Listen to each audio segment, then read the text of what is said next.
champions is indispensable to C4C's work. These are women and men knowledgeable and very passionate about change who help us to negotiate the terrain in which we have to work both in government and outside of government. They are Nigerians committed to building enduring systems and processes and changing the rules of the game. Change champions have been identified in the executive, legislative, private sector, and the civil society. The C4C institutional change is premised upon this approach. We salute the presence of our change champions tonight and equally affirm those who are here with us in spirit.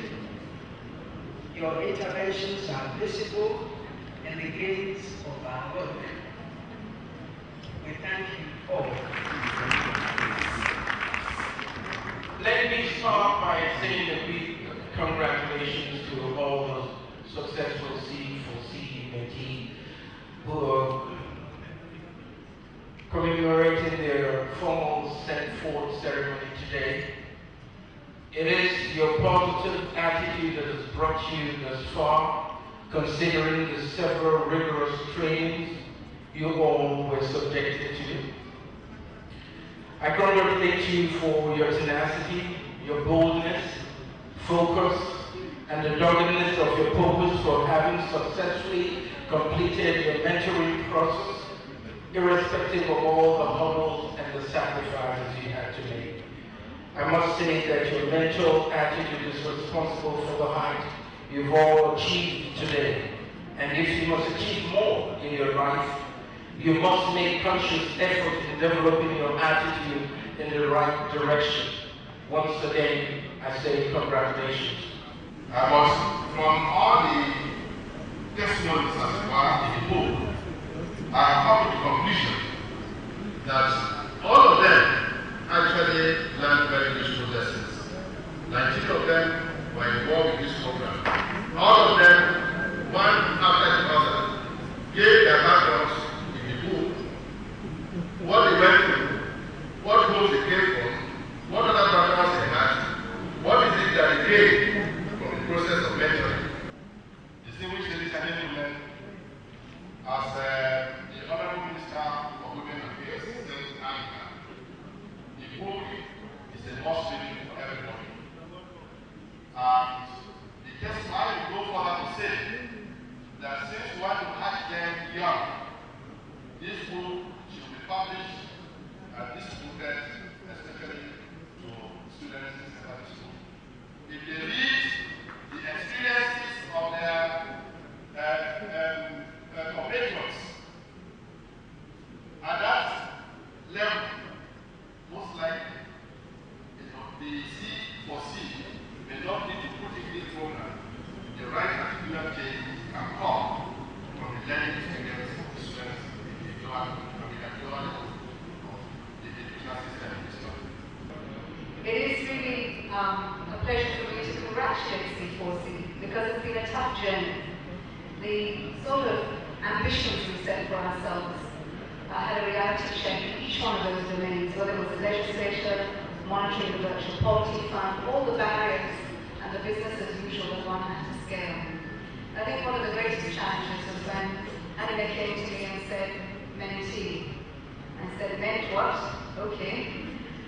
Would be a mentor. And I had tried this once before, and I really said to her, no, I think I'm not a good enough mentor for any mentee. She said, no, just try it, it's your time. And as I went through the book just now, I was looking to see what Vivian was going to write about me, because not only did she complete her stay successfully, she came back for more. And I was thinking, why is she doing this? This is punishment. But anyway, we were proud to have her. I think what we did was learn more from her than she did from us, because she was really an eye into our future and the kind of foundations we think as policymakers we are laying for future Nigerians. One way of introducing Graham is to talk about the 4 things he loves. and one thing he hates. The first thing he loves very clearly is Nigeria. The rule in DFID and the Her Majesty's service is that people who work abroad are allowed to work for 3 years and then they must move on. Graham has been around for 11 years. Another thing he loves is a Nigerian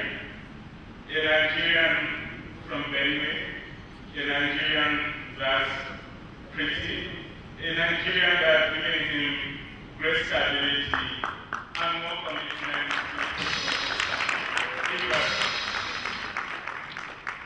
The third thing he loves is social change. The fourth thing he loves is designing social change.